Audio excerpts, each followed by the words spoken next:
Welcome to another deep dive.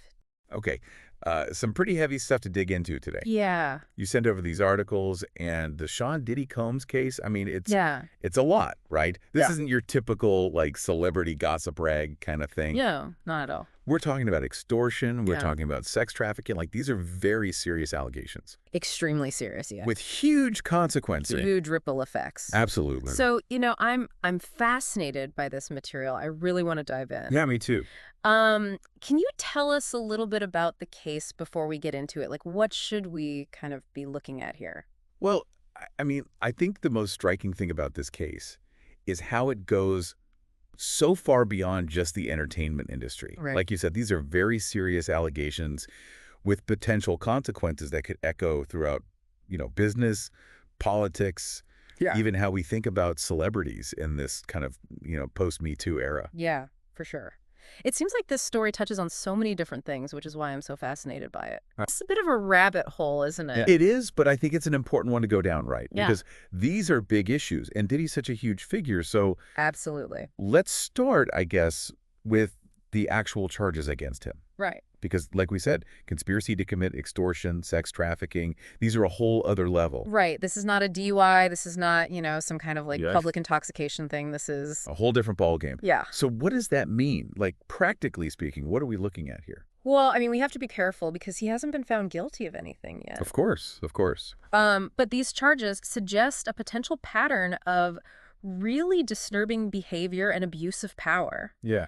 I mean, if these accusations are true, we're talking about someone who used their influence and resources to coerce and exploit others, which is just...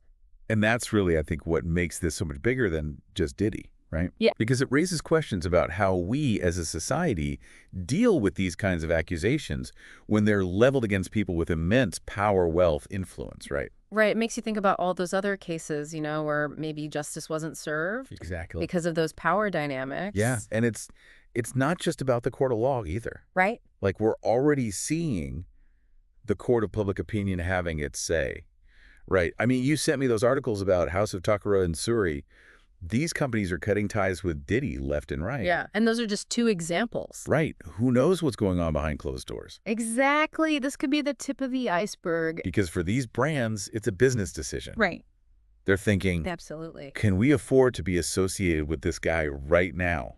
Yeah, guilty or not, the associate... The association is already damaging. Exactly. And in the age of social media, that damage can be instantaneous and irreversible. That old saying, right? Like, A lie can travel halfway around the world. before the truth gets its pants on. Exactly. And that's what's so fascinating about this case, too, right?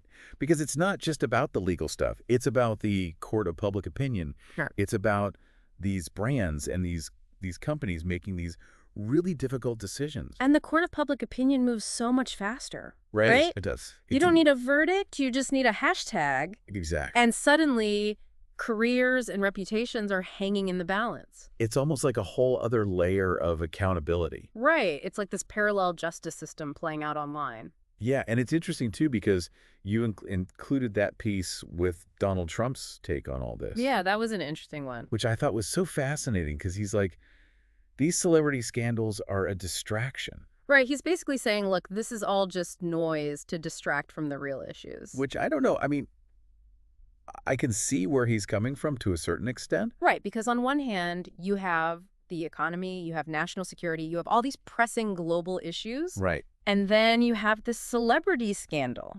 And it's like, is this really what we should be focusing on? Right. And is it being used intentionally to shift public attention away from those other issues? Right. But on the other hand, these are serious accusations. Right. Right. And I think ignoring them entirely sends a message, too. Absolutely. It raises questions about what we're willing to overlook when it comes to powerful people. Exactly. So it's this really tricky balance. It is. And it's interesting how this kind of thing immediately becomes so politicized. Oh, absolutely. It's like people can't even agree on what the issue is, let alone how to solve it. It's like this Rorschach test. Right. You see what you want to see in it. Exactly. And it says more about you than it does about the actual situation. It's a reflection of our own biases and anxieties, I think. For sure, for sure. And you can't underestimate the generational aspect of all this either. That's what I was going to bring up. Diddy's fan base, a lot of young people, they're looking at this through a different lens. For them, it's not just about Diddy. It's about how our generation deals with power, with accountability, with responsibility. It makes you wonder what this means for the future, Yeah. right? Like, how will this shape their views on these issues? Will they be more cynical, more demanding of accountability from public figures? Or will they be more forgiving? Right. Will they buy into this narrative of separating the art from the artist, or will they demand more? Because that's the thing, right?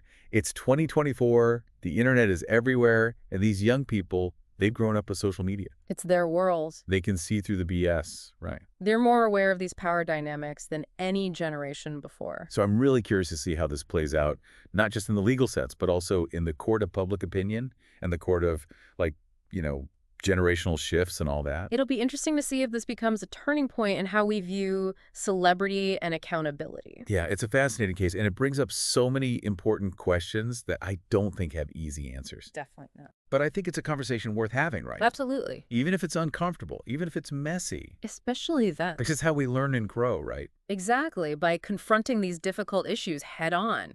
So I guess the question for our listeners is, where do you stand on all this?